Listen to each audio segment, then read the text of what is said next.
भजन संहिता 147 उसकी 3 आयत में लिखा है, वह खेदित मन वालों को चंगा करता है और उनके शोक पर मरहम पट्टी बांधता है। आपको ये पाठ बड़े ध्यान से आज समझना है।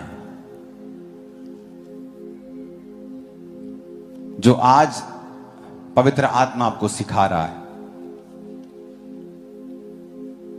लूका 9 उसकी 12 से 17 आयत में लिखा है, जब दिन ढलने लगा तो बारहों ने आकर उससे कहा कि भीड़ को विदा कर कि चारों ओर के गांवों में और बस्तियों में वो जाके टिकें और भोजन का उपाय करें, क्योंकि यहां वो सुनसान जगह में हैं। यीशु ने उनसे कहा, चेलों को कहा, तुम ही उन्हें खाने को दो। उन्होंने कहा, हमारे पास 5 रोटी और मछलियों को छोड़कर कुछ नहीं, परंतु हां, अगर हम इन लोगों के लिए भोजन मोल लें तो हो सकता है। वे लोग 5000 पुरुष, इसका मतलब 20,000 लोग के करीब वो थे, स्त्रियां और बच्चे मिलाकर।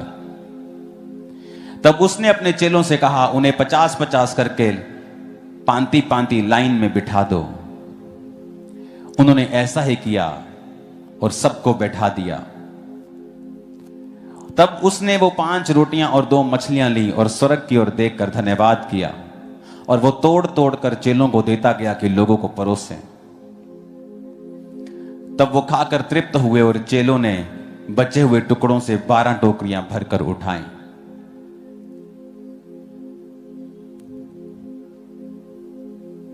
जब आप किसी व्यक्ति को आज देखते हैं मजबूत स्ट्रॉन्ग क्रिश्चियनिटी में, उसे ऐसा मत देखें जैसा कि आप देख रहे हैं, क्योंकि वचन कहता है कि परमेश्वर ने हजारों लोगों को खिलाने से पहले 5 रोटियों को लिया और उन्हें तोड़ा। अगर यीशु मसीह उन 5 रोटियों को 20,000 बंदों को खिलाकर 12 टोकरियां भर के उठा सकते हैं, तो यीशु मसीह के पास इतनी ताकत भी थी कि वो उन रोटियों को बिना तोड़े बढ़ा सके। अगर वो 5 रोटियों को तोड़कर बढ़ा सकता है तो उसमें इतनी ताकत थी कि वो 5 रोटियों को बिना तोड़े भी कह सकता था कि इन्हें ले जाओ और ऐसे ही लोगों को बांटो, और जब तुम बांटोगे ये बढ़ती जाएंगी। पर जीसस क्राइस्ट ने उनको कहा कि लाओ वो रोटियां मुझे दो, और बाइबल कहती जीसस ने वो रोटियों को तोड़ा। उसने उस ब्रेड को ब्रेक किया और वो तोड़ तोड़ कर चेलों को देता गया और वो लोगों को बांटते गए। लोग हैरान हुए कि 20,000 लोग वहां पे मौजूद हैं और किसी का भी पेट खाली नहीं है। सब तृप्त हुए, ओवर खाया सबने। कोई 2 रोटी खाता, उसने 4 खाई। सबने ओवर खाया और 12 टोकरियां फिर भी भर गई। कई बार आप अपने जीवन में सामना करते हैं टूटे हृदय का। आपकी लाइफ में घटनाएं होती हैं। क्रिश्चियन होने के बावजूद भी आप ये मत समझें कि आप पानी में नहीं जाएंगे या आग में नहीं जाएंगे। वचन कहता है तू पानी में होकर जाएगा लेकिन तू वहां डूबेगा नहीं। तू आग में से होकर जाएगा लेकिन वो आग तुझे जला ना पाएगी। परमेश्वर कहता है कि वो टूटे मन वालों के समीप रहता है। आज बहुत से लोग हैं जिनका हृदय ब्रेक होता है, टूटता है, अपने परिवार की वजह से, अपने फाइनेंस की वजह से, अपनी सेहत की वजह से। तो अगर आप क्रिश्चियन हैं तो आपको घबराने की जरूरत नहीं है, आपको वरी करने की जरूरत नहीं है, क्योंकि जब वो आपको ब्रेक करता है, जब वो आपको तोड़ता है, वो आपको फैलाता है, और इतना फैलाता है कि आप इमेजिन नहीं कर सकते, आप खुद नहीं फैल सकते। ये परमेश्वर की हॉबी है कि वो टूटे हुए चीजों का इस्तेमाल करता है। जब सैमसंग ने गधे की टूटी हुई हड्डी के साथ 1000 पुरुषों को मारा था, तो ये एक मैसेज था कि परमेश्वर किसी भी टूटी चीज का इस्तेमाल कर सकता है। क्योंकि जब आप टूटते हैं, आप ब्रेक होते हैं, लाइफ आप पर हिट करती है, हार्ड, कुछ जबरदस्त आपकी लाइफ में होता है, तो बाइबल कहती है इसको कोई अनोखी बात मत समझो, क्योंकि तुम्हारे परखे जाने से विश्वास उत्पन्न होता है, धीरज उत्पन्न होता है। धीरज को अपना पूरा काम करने दो ताकि तुम सिद्ध और सिथर हो जाओ और तुम में किसी बात की कोई भी घटी ना रहे। याद रखो, आपको फैलाने से पहले परमेश्वर हो सकता आपको ब्रेक करे। आपको नेक्स्ट लेवल पे लेके जाने से पहले आप परीक्षाओं में से होकर निकलें, क्योंकि ये वाला हिस्सा कोई क्रिश्चियन शेयर करना नहीं चाहता है। जब समय होता है परीक्षाओं का, जब समय आता है कि आपके फेथ को चैलेंज किया जाता है, वो समय होता है प्रार्थनाएं करने का, वो समय होता है परमेश्वर के करीब जाने का, क्योंकि उसके दूर जाने से आपको कोई सोल्यूशन मिलने वाला नहीं है। वचन कहता है वो टूटे मन वालों के समीप रहता है। मन दो वजह से टूट सकता है। दाऊद का मन टूटा हुआ था पाप के कारण, क्योंकि जब आप पाप करते हैं आपका मन पिस जाता है। जब आप पाप करते हैं आपको रिजेक्शंस आती हैं, आपकी लाइफ में कठिनाइयां आती हैं, आपकी लाइफ में बड़ी मुसीबतें आती हैं। और फिर वो कहता है परमेश्वर तो टूटे और पिसे हुए मन को तुच्छ नहीं जानता, क्योंकि वो रिपेंटेंस के साथ, तौबा के साथ परमेश्वर के सामने आ रहा था कि परमेश्वर मेरे पापों को माफ कर, टूटे हृदय के साथ, रोने वाले हृदय के साथ, कि परमेश्वर मेरे गुनाहों को माफ कर और मुझे फिर से अपनी आत्मा के साथ एक कर। उद्धार का हर्ष मुझे फिर से दे, उदार आत्मा देकर मुझे संभाल। और कई बार परमेश्वर आपको तब भी तोड़ता है जब वो आपको फैलाना चाहता है। आज जो फेथ के जायंट्स आप देखते हैं, जो आप विश्वास के बड़े बड़े हीरो आप देखते हैं, उन्होंने अपने जीवन में टूटे दिलों के साथ वो सालों जिए हैं। दाऊद टूटे हृदय के साथ सालों जिया है। जब एक इतना इंपॉर्टेंट काम उसके घर में हुआ कि परमेश्वर का नबी उनके घर में आया है, आप कैसे भूल सकते हैं अपने बच्चे को? उस देश का एक नबी आपके घर में आया हो और आपने अपने सब बच्चों को बुला लिया हो और आप दाऊद को भूल गए हो, क्योंकि दाऊद एक रिजेक्टेड सन था, एक रिजेक्टेड फैमिली मेंबर था। परमेश्वर जानबूझ के उसके हृदय को तोड़ता था, उसके जानबूझ के हृदय को ब्रेक करता। लिखा है वह अपना कपड़ा फेंक कर शीख उठा। जो कपड़ा उसको पिलाया जाता था उस समय, जो गरीब, जो भिखारी लोग होते थे, उनको एक अलग सा वस्त्र डाला जाता था ताकि उससे लोग जो है उनको भिखारी जाने। उसने अपना वो वस्त्र फेंका। मतलब अभी अंधा है, उसने यीशु मसीह को देखा नहीं है, वो जानता नहीं यीशु मसीह कैसे दिखता है, वो ये नहीं जानता क्या हो रहा है। उसने कहीं ना कहीं यीशु मसीह का नाम सुना था कि वो चंगा करने वाला है। और जब उसको ये पता लगा कि आज मेरे रोड से या मैं जिस जगह पे बैठा हूँ वहां से यीशु मसीह जाने वाला, तो उसने अंधेपन में ही जोर जोर से पुकारना शुरू करा। क्योंकि अगर वो समय वो नहीं पुकारता तो हो सकता है जीवन भर वो अंधा ही रहता, और परमेश्वर ने उसको चंगा करा। तो बताओ ये अंधा विश्वास था कि नहीं था? अंधा विश्वास था कि नहीं था? हाँ, हमारा विश्वास नहीं था। हम तो देखते, हमने तो इतनी सारी गवाहियां देखी, अपने इतने सारे चमत्कार देखे, फिर भी हम कहीं ना कहीं घबरा जाते हैं, डर जाते हैं कि यार काश ऐसा होगा कि नहीं होगा।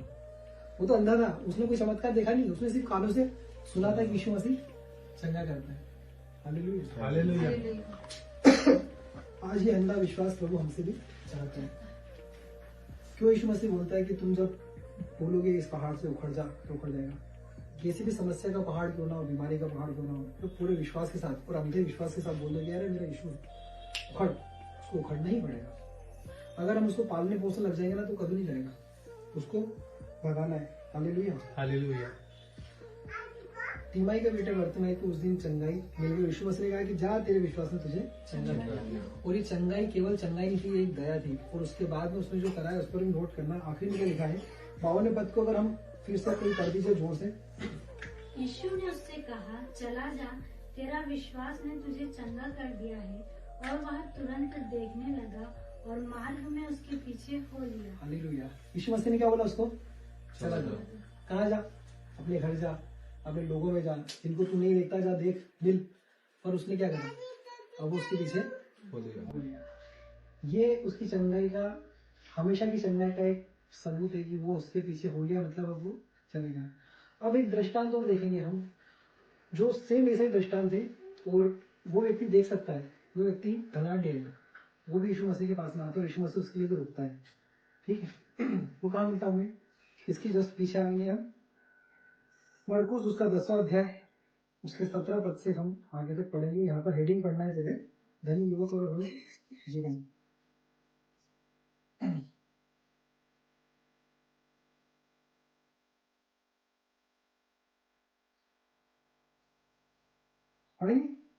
मरकुस 10:17। जब वह वहां से निकलकर मार्ग में जा रहा था, एक मनुष्य उसके पास दौड़ता हुआ आया और उसके आगे घुटने टेक कर उससे पूछा, हे उत्तम गुरु, अनंत जीवन का अधिकारी होने के लिए मैं क्या करूं? यीशु ने उनसे कहा, तू मुझे उत्तम क्यों कहता है? कोई उत्तम नहीं, केवल एक, अर्थात परमेश्वर। तू आज्ञा को तो जानता है, हत्या न करना, व्यभिचार न करना, चोरी न करना, झूठी गवाही न देना, छल न करना, अपने पिता और अपनी माता का आदर करना। उसने उनसे कहा, हे गुरु, इन सबको मैं लड़कपन से मानता आया हूँ। यीशु ने उस पर दृष्टि करके उसे प्रेम किया और उससे कहा, तुझ में एक बात की घटी है, जा, जो कुछ तेरा है उसे बेच कर कंगालों को दे और तुझे स्वर्ग में धन मिलेगा, और आकर मेरे पीछे हो ले। इस बात से उसके चेहरे पर उदासी छा गई और वह शोक करता हुआ चला गया, क्योंकि वह बहुत धनी था। यीशु ने चारों ओर देखकर अपने चेलों से कहा, धनवानों का परमेश्वर के राज्य में प्रवेश करना कैसा कठिन है। चेले उसकी बातों से अचंभित हुए। इस पर यीशु ने फिर उससे कहा, हे बालकों, जो धन पर भरोसा रखता है, उनके लिए परमेश्वर के राज्य में प्रवेश करना कैसा कठिन है। परमेश्वर के राज्य में धनवान के प्रवेश करने में ऊंट का सुई के नाके में से निकलना जाना सहज है। वे बहुत ही चकित होकर आपस में कहने लगे, तो फिर किसका उद्धार हो सकता है? यीशु ने उनकी ओर देखकर कहा, मनुष्यों से तो ये नहीं हो सकता, परंतु परमेश्वर से हो सकता है। ठीक है, परमेश्वर से सब कुछ होता है। हालेलुया। तो ये दृष्टांत हमने कई बार पढ़ा भी है, सब जानते ही हैं।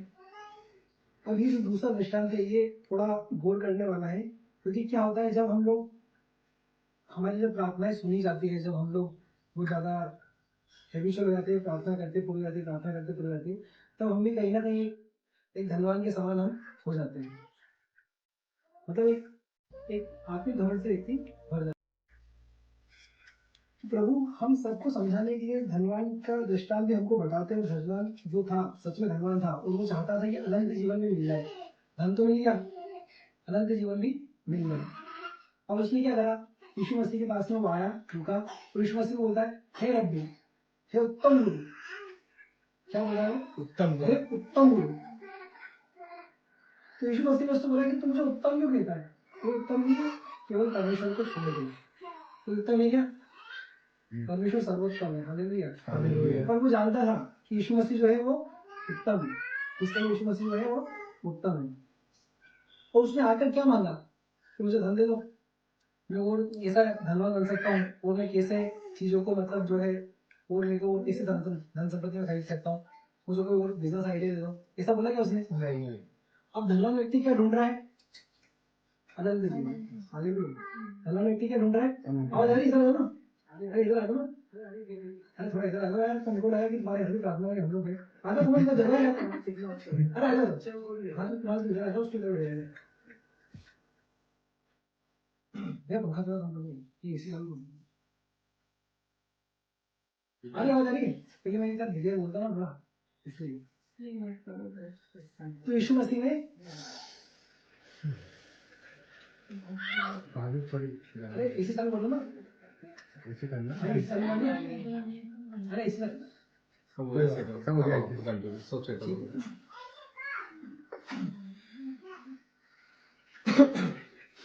तो 17 पद में लिखा है कि हे उत्तम गुरु, अनंत जीवन का अधिकारी होने के लिए मैं क्या करूं? इसको अनंत जीवन नहीं, पर अनंत जीवन का अधिकारी बनाना। शब्दों में जो बाइबल में शब्द लिखे ना, उनके बहुत बड़े महत्व होते हैं। उसको अनंत जीवन का अधिकारी बनता, मतलब उसको धन का तो अधिकारी है, वो उसका बहुत धन है, बहुत सारी चीजें है, पर उसको अनंत जीवन का भी अधिकारी होगा। अब अनंत जीवन का अधिकारी होने के लिए उसको पे करना पड़ेगा। कैसे मिलेगा? क्या अनंत जीवन मिल जाएगा, पर अनंत जीवन का अधिकारी अगर आपको होना है तो उसके लिए बहुत बड़ी रकम आपको पे करना पड़ेगी। वो क्या करना पड़ेगी उसके लिए आपकी सारी धन संपत्ति आपको बेचना पड़ेगी, उधार उधार करना पड़ेगा और यीशु मसीह के पीछे होना पड़ेगा। तो यीशु मसीह आपको बोला कि अनंत जीवन का अधिकारी भी हो जाएगा, मतलब कभी नहीं मरेगा तू, और तू उसका एक अधिकार जमा लेगा। कितनी बड़ी बात उसने यीशु मसीह से मांग ली। हमको लग रहा है किसी को अनंत जीवन मांग रहा है, अनंत जीवन नहीं मांग रहा है, वो मांग रहा है अनंत जीवन का अधिकारी होने के लिए मैं क्या करूँगा। यीशु मसीह ने उसको साधारण सी बात बोली, ये तो आज्ञाओं को मान, और वो बोलता है कि प्रभु इन आज्ञाओं को तुम्हें बचपन से मान